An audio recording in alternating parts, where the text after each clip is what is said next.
Today's video is going to be shorter than the usual, but it is something that I want to talk about.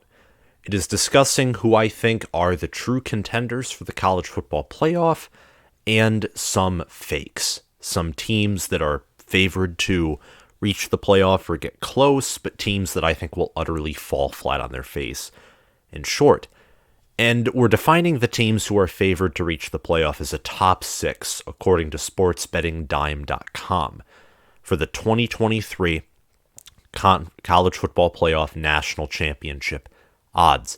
It says 2023 because that's what the name of the 2022 national title game is going to be. The 2023 CFP national title game, since it takes place in 2023 and concludes the 2022 season. The favorites are Alabama with plus 213 odds, Georgia with plus 313, Ohio State with plus 550, Clemson with plus 1,100, Texas A&M with plus 2,750, and USC ahead of teams like Michigan, Oklahoma, Notre Dame, Wisconsin, Utah, to name a few teams who could potentially get in the mix for the playoffs. USC is at plus 3,250 odds and is the sixth favorite to reach the college football playoff national title. So these are the teams who are being viewed as the top six contenders. 3 I think are legit. 3 I think are frauds. The 3 teams that I have as contenders are actually ranked in my top 3. 1, 2, and 3 are taken up by these teams, and I think they've separated themselves from the rest of the pack in terms of talent and in terms of coaching combined, along with resources from the schools. These are, all led by fantastic head coaches.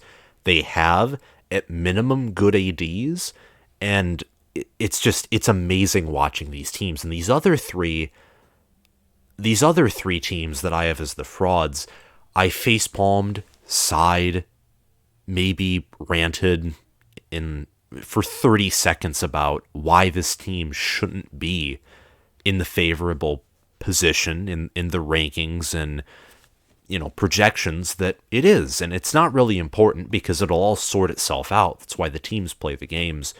But it's the preseason, and I want to talk about this, and it's fun to talk about this. So that's what we're going to do. And enough with my chitter chatter. Let's dive right in and discuss the contenders. First and foremost, you have the Alabama Crimson Tide, who are number 1 in ESPN's way too early top 25. Lesson learned, ESPN, it is never too early for a college football top 25. The mere second the national title game is over, that's when you can start projecting for the next year. Heck, maybe do it even earlier after the regular season concludes, but definitely after the national title game, start making those lists for next year. That's pretty close to what I did, if I'm being honest. So Alabama's at number 1 in ESPN. They're number 2 for me.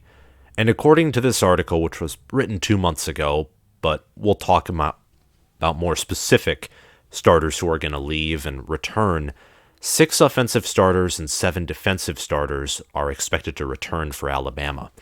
And key departures included offensive tackle Evan Neal, running back Brian Robinson, wide receiver John Mechie, and Jamison Williams on offense. Safety Jordan Battle, who announced that he was going to return, was also projected to leave, but he returns. It's a huge boost, him returning for Alabama's defense, who also returns Will Anderson, who was ineligible to declare for the draft and was someone who quite possibly could have been a Heisman finalist if things worked out differently this past season.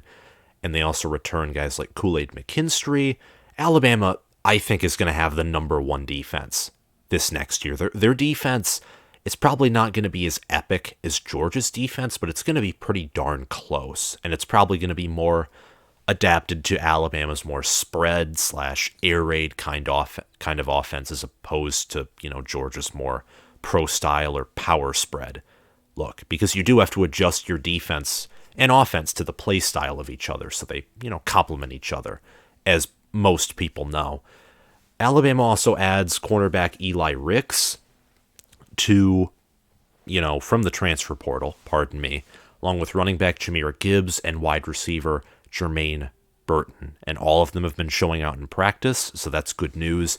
Emmanuel Henderson is added to a very loaded running back room, which includes Trey Sanders, and will include Jahmyr Gibbs now as well. Alabama, they didn't win it last year, but they did beat the national title, and I think they're the national champion, pardon my language again, and I think they're going to beat the defending national champion this year again in the SEC championship game, but they will fall short in the national title game to Ohio State, who we'll talk about after we talk about Georgia. So I have Alabama finishing 14-1, number 2. And now we'll talk about Georgia, who is number 3 both in my rankings and in ESPN's. They're the defending national champions, and even though they lose a lot on defense, and I mean a lot, they lose most of their, or a great portion, I think around half of their 2 deep when it comes to, starters and second stringers from their front 7, their defense is going to be legendary again to a certain degree. It'll certainly take a step back, but last year's defense could be one of the greatest defenses of all time. This one will just be elite, which isn't even bad. There's no reason to complain when you have a guy like Nolan Smith returning. It's pretty crazy. And Georgia signed 3 or 4 5-star secondary players? Absolutely crazy for their recruiting class this past season. Starters who are expected to leave include running back James Cook, who has departed, Nakobe Dean, Channing Tindall are in the NFL draft, along with nose tackle Jordan Davis and others as well. Georgia also loses some offensive linemen, much like Alabama. So this team is going to be losing a good amount, but they also have, Brock Bowers returning at tight end, who's going to be the best or runner-up to the best tight end in the nation. Stetson Bennett, assuming most of the O-line is, in step with last year's O-line, and most of the starters do return, so I'd expect that to happen. Stetson Bennett should still be a solid option at QB, especially with last year he showed it the most, some of his dual threat capability. So that's good. And if he doesn't work out, you have Carson Beck, you have Gunnar Stockton, who's a true freshman coming in. You also have, what's the other guy's? Oh, gosh, I forget. He was another 5-star who's playing at Georgia. I forget his name. Brock Vandegrift is his name. Sometimes it takes a little bit for me to recollect some of these names. Thankfully, most of the names are backups and not starters. But Georgia is loaded, much like Alabama. I think they're going to lose to Alabama in the SEC championship game and reach the playoff, but lose to Ohio State or lose to someone in the first round, and they'll finish 12-2. And Ohio State, who we're going to be talking about next, is going to be the national champion, obviously, with Alabama being the runner-up. I haven't exactly worked out how all my playoff predictions are going to go, but I'm pretty sure it's going to be 1 or 2 seed Ohio State, 1 or 2 seed Alabama. Georgia is going to be a 4 seed, and I think Utah, who's I have going undefeated along with Alabama and Ohio State being the 3 seed. So Georgia will be a 4 seed who loses to finish 12-2. Now let's talk about Ohio State, and then we'll get on to the pretenders. We're going to spend less time on the pretenders. I feel like it's more fair to spend more time on the teams who I think will actually do something this season. Ohio State, they return so much on offense. Yes, they lose Chris Olave and Garrett Wilson. They lose Nicholas Petit-Frere. They lose Thayer Munford. But whatever. They also lose Jeremy Ruckert, who was a tight end. When you return C.J. Stroud, Trevion Henderson, Jackson Smith and Jigba, and you have a deep wide receiver room that includes guys like Marvin Harrison Jr., Emeka Egbuka, Julian Fleming. Doesn't matter. This team's going to be the best in the nation. It's certainly going to have the best offense in the nation. Again, it's going to be crazy. And they also return their starting center, which is the most important piece on the offensive line, I would say, along with their right guard and right tackle. And Ohio State ran a 4-tackle system at offensive line. They're changing that, so there's going to be a lot of experience as a result of that system that was in place last year, especially at tackle. I think Ohio State's going to have the best tackles in the Big Ten, Michigan having the best offensive line in the Big Ten. But Ohio State, apart from having the best offense in the nation, will have, I think, slightly improved defense. They have a lot to work out, especially when guys like Haskell Garrett and Antoine Jackson and Tyreek Smith are departing. Obviously you're going to have some rebuilding, especially at the defensive line, to do. But still, and you cannot forget about linebacker either. Yes, Ohio State returns, I think they return the majority, if not all of their linebackers. There's still a lot of problems to be worked out there. It's not a very good or talented room, but that's the opposite for the defensive line. You lose Haskell Garrett, you plug in Teron Vincent, or Jaron Cage, or Tyleik Williams, or Ty Hamilton. Again, very deep positions. Same thing with defensive end. You have Zach Harrison, JT Tuimoloau, Jack Sawyer, Javonte Jean-Baptiste, and I know these names a lot better than, Alabama or Georgia's guys, partially because I mainly cover Big Ten. But all of these names are important for Ohio State. Ohio State, you look at their defense, their only glaring weakness that is obviously going to take time to fix, the rest are more favorable variables, is the linebacker core. Steel Chambers, Tommy Eichenberg, and others, wonderful group of young men. You mostly always have to say that unless the players are obviously scumbags. They're not of the highest pedigree of talent, though. They're just not.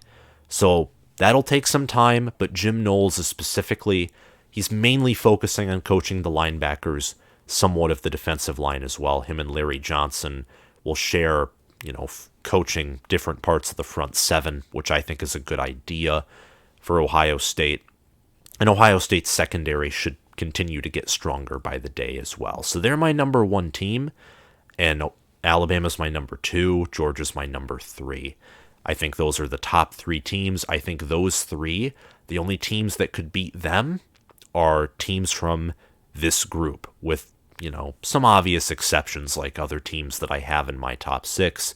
But these three teams would be favored against everyone they face except for teams within their own group, is more of what I meant to say. Not that they can't be beat, but they'd be favored against everyone who's outside of this group of top three contenders. Now we're going to talk about the frauds, and I'm going to try and only spend maybe a minute or two of my time on these teams. Don't want to spend too much time on them, but let's get right into it regardless.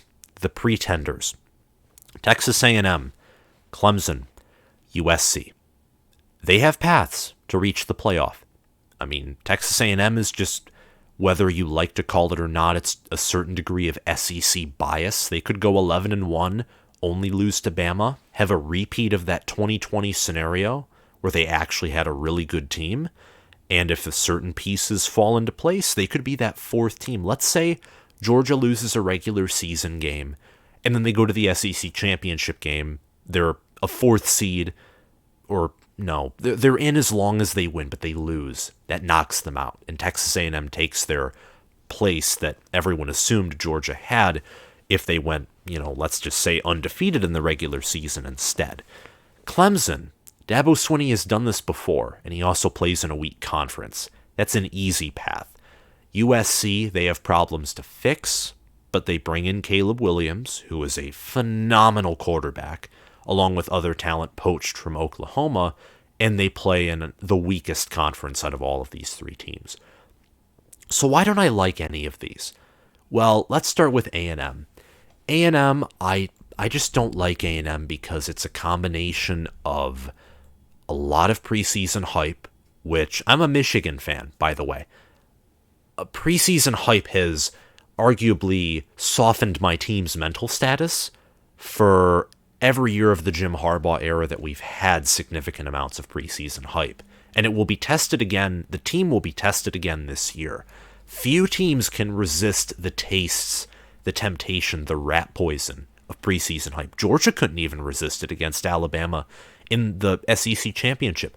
Why is Texas A&M, who is returning, they're not returning an overwhelming amount of starters. They're losing a great DC in Mike Elko. They're bringing in Steve Adazio, who is no offense to him, is a downtrending character in the college football coaching world to coach the O-line. Why is this team being assumed to be a top 6 product? Everyone is telling me this team, they return all the pieces. Really?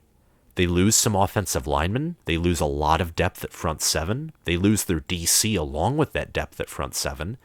I know they bring a number 1 recruiting class, but rarely does that indicate. You know how hard it is to have impact freshmen who are the reason you do something great?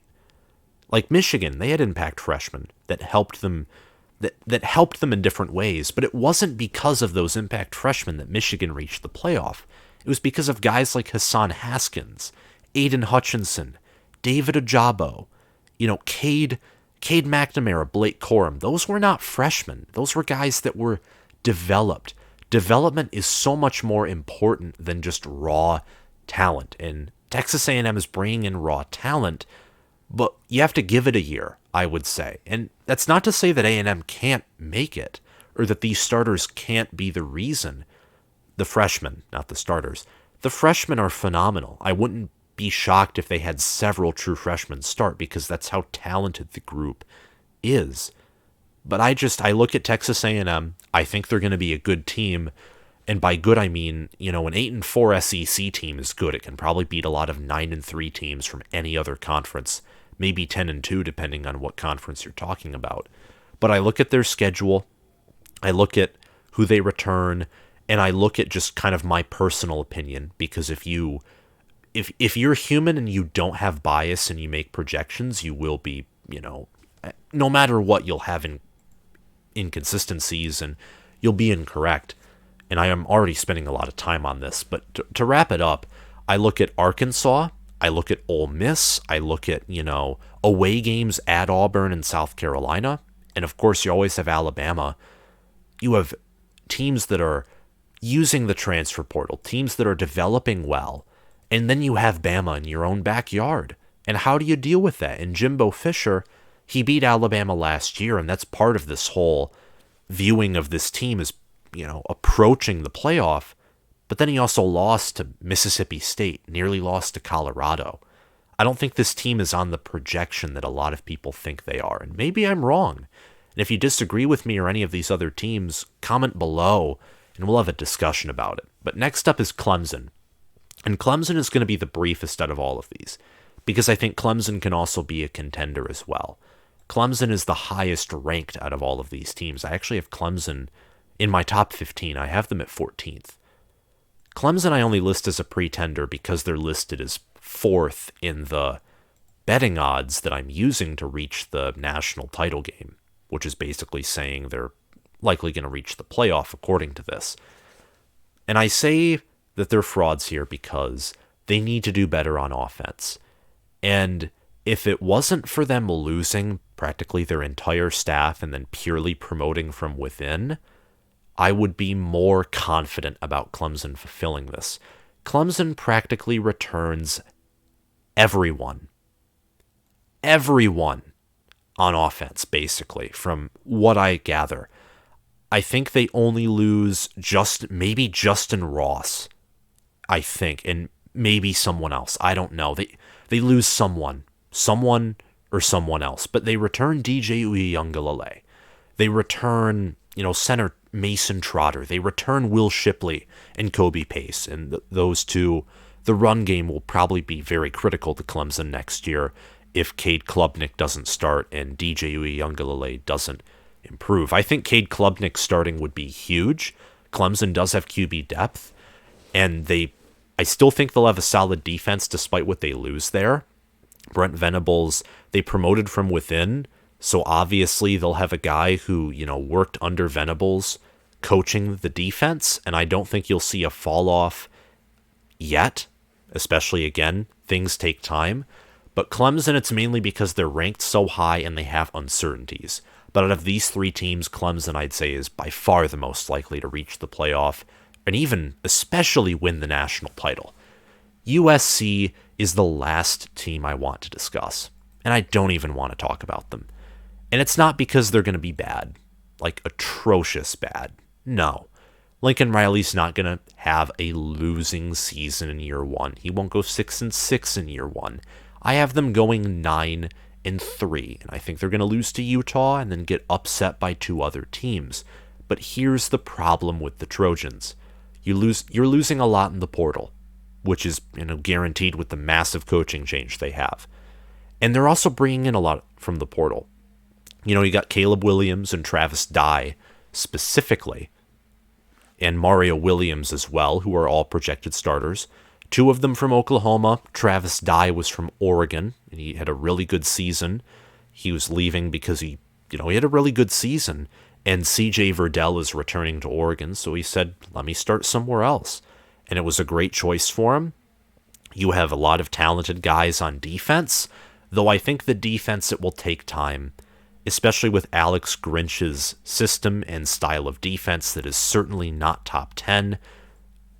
I think that's going to be their kryptonite this next season. I think they're going to have an amazing offense like Lincoln Riley normally has, but it's going to take some time, especially at, offensive line positions, defense positions, to work things out, because they're not plugging in all of those positions with only transfer portal individuals. They're just not. But you have, Corey Foreman on the defensive end, who is now a sophomore.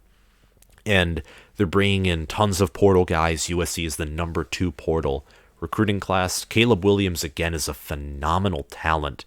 He is for sure going to be the starter, as Keaton Slovis and Jackson Dart have departed the program to Pittsburgh and Ole Miss, respectively, where I think they will have great seasons. Caleb Williams might even win the Heisman, but I look at USC, it's year one.